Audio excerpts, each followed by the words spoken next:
This is the story of the SAS. The Special Air Service. The unit that invented modern special operations. Born in the desert. Forged in combat. Created by men who refused to fight by the rules.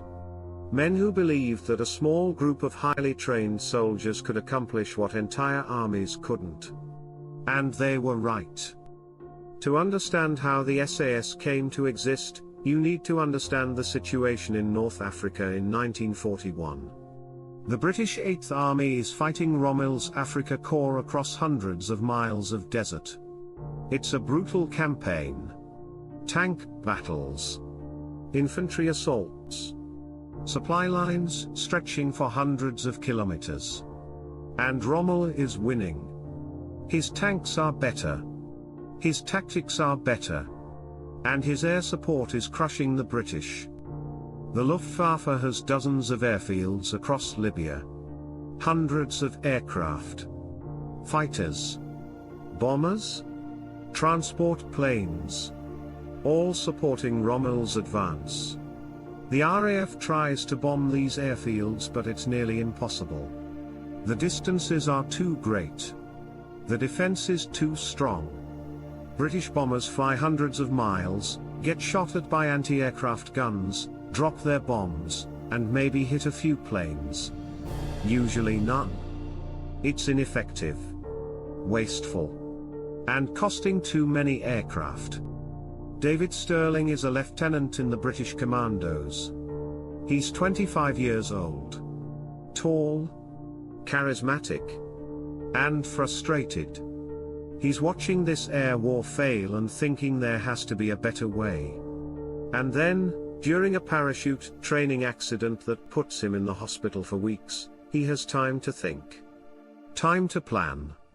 And time to write a memo that will change military history.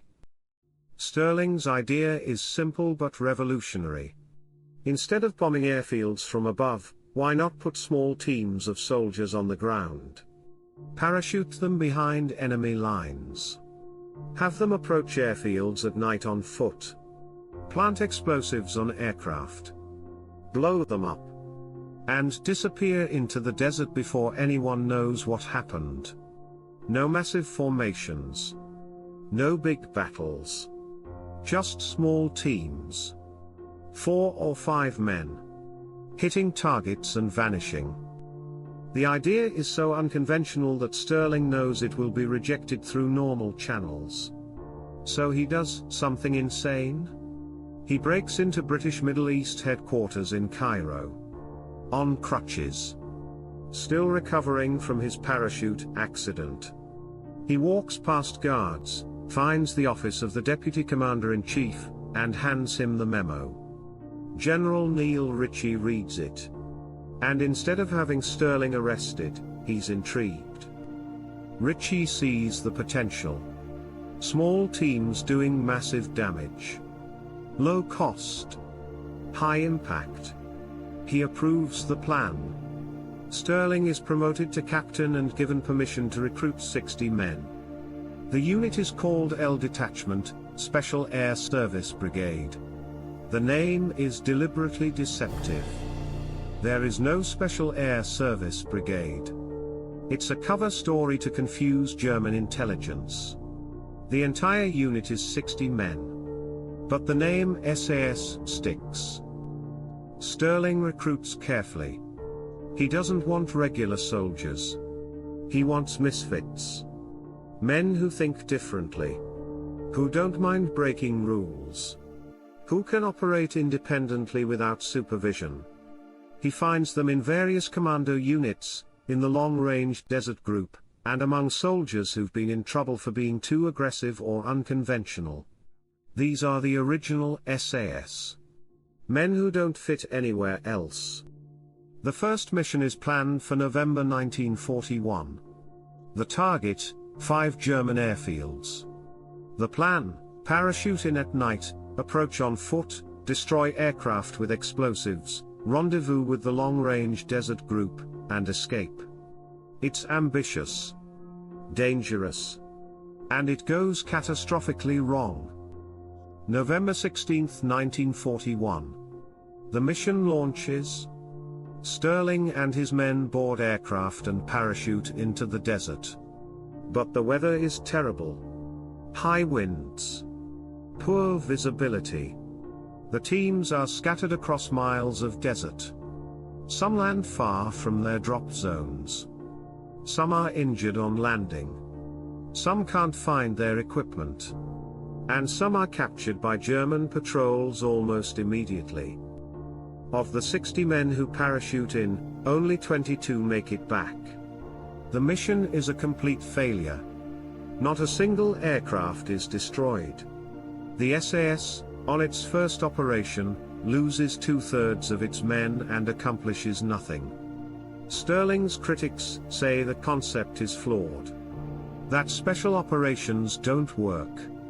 That the unit should be disbanded. But Stirling refuses to give up.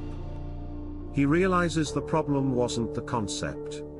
It was the method. Parachuting into the desert is too unreliable. Too dependent on weather and luck. So Stirling changes the plan. Instead of parachuting, the SAS will use vehicles. The long-range desert group already has trucks modified for desert travel. Stirling partners with them. LRDG will drive SAS teams to targets, drop them off, and pick them up after the raid. It's simpler. More reliable. And it works. December 1941. The SAS tries again. This time, they drive to the targets. Small teams approach 2 airfields on foot at night. They plant bombs on aircraft. Timed explosives. Set to detonate after they've left. The teams withdraw, meet the LRDG trucks, and drive away. Hours later, the bombs explode. At Ajdabiya and Tamit airfields, over 60 aircraft are destroyed in a single night. Fighters. Bombers. Transport planes. All blown up, while parked on the ground. The Germans are shocked. They have no idea what happened. No bombers were detected. No attacks were reported. Their aircraft just exploded. Security is increased at every airfield, but it doesn't help. The SAS strikes again. And again. Different airfields. Different nights. Sometimes destroying 20 aircraft in a single raid. Sometimes more. The tactics are refined. Teams approach in the dark. They move silently. Plant explosives on fuel tanks or engines. Use timers so the bombs detonate hours later, giving them time to escape. If guards are encountered, they're killed silently with knives. No gunfire. No alarms. Just quiet professionals doing their job and disappearing. By mid-1942, the SAS has destroyed over 250 enemy aircraft. That's more than the entire RAF bomber command achieved in the same period. And the SAS is doing it with a few dozen men. The impact is enormous. Rommel's air support is crippled. Luftwaffe commanders are paranoid. Airfields are heavily guarded, but it doesn't matter. The SAS finds ways in. One of the most famous SAS raiders is Paddy Mayne. An Irish rugby player turned commando. He's massive, aggressive, fearless. On one raid, Mayne personally destroys 24 aircraft. When he runs out of explosives, he rips instrument panels out of cockpits with his bare hands. Just to make sure the planes can't fly. He becomes a legend in the SAS. A man who enjoys combat and excels at destruction. The SAS doesn't just raid airfields. They attack supply depots. Ambush convoys. Destroy fuel dumps. Anything that supports Rommel's army. They operate hundreds of miles behind enemy lines for weeks at a time. Living in the desert. Navigating by stars. surviving on minimal supplies, and striking when the enemy least expects it. The Long-Range Desert Group provides crucial support. LRDG navigators know the desert. They can drive across hundreds of miles of nothing and arrive exactly where they need to be. They drop off SAS teams, wait at rendezvous points, and extract them after raids. It's a perfect partnership. LRDG handles transport and navigation. SAS handles combat and destruction. But operations behind enemy lines are brutal. Men die. Some are captured and executed. Some disappear in the desert and are never found. Some are killed in firefights when raids go wrong. The SAS accepts these losses. This is warfare at its most dangerous. No front lines. No support. Just small teams deep in enemy territory relying on skill and luck. By 1943, the SAS has grown. New recruits join. The unit expands, from 60 men to several hundred. They're no longer just raiding airfields. They're conducting long-range reconnaissance, training local resistance groups, coordinating with Allied intelligence. The SAS has become an essential tool for British commanders. When the war moves to Europe after the Africa Corps is defeated, the SAS goes with it. They operate in Italy, in France after D-Day, in Germany itself. The tactics developed in the desert work everywhere. Small teams, high impact, minimal footprint. The SAS conducts hundreds of operations: sabotage, assassination, reconnaissance. They work behind German lines, often in civilian clothes, blending in and striking when least expected. One of the most audacious operations happens in France. July 1944. After D-Day, the SAS parachutes into occupied France to support the resistance, and disrupt German reinforcements heading to Normandy. Operation Bulbasket. Teams of SAS soldiers work with French resistance fighters. They blow up railways, ambush convoys, cut telephone lines, create chaos across hundreds of miles of territory. The Germans divert entire divisions to hunt them down, but the SAS is too mobile, too decentralized, too good at hiding. By the end of the war, the SAS has conducted over 400 operations, destroyed thousands of enemy vehicles and aircraft, killed or captured thousands of enemy soldiers, and proven that small, elite units can achieve strategic objectives. Conventional military thinking said you needed large armies to win wars. The SAS proved you could win with a few dozen highly trained men in the right place at the right time. David Stirling, the founder, is captured in 1943 during a raid in Tunisia. He's sent to a prisoner of war camp and spends the rest of the war trying to escape. He attempts escape multiple times and becomes such a problem that the Germans transfer him to Colditz, a maximum security prison for difficult prisoners. He never escapes, but his legend is already established. The SAS continues without him. After the war, the SAS is disbanded. The British military doesn't see a need for special forces in peacetime. But the legacy doesn't die. In the 1950s, during the Malayan emergency, British forces face communist insurgents in the jungles of Malaya.